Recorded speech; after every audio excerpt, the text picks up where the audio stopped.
thought. Okay, now, we got a big moment. Here we go.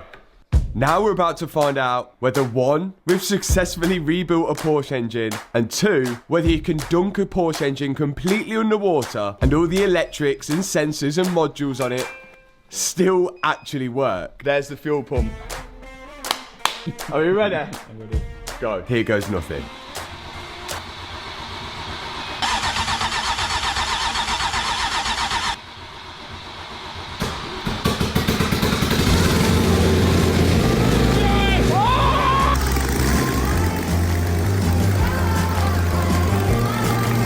It actually started. It's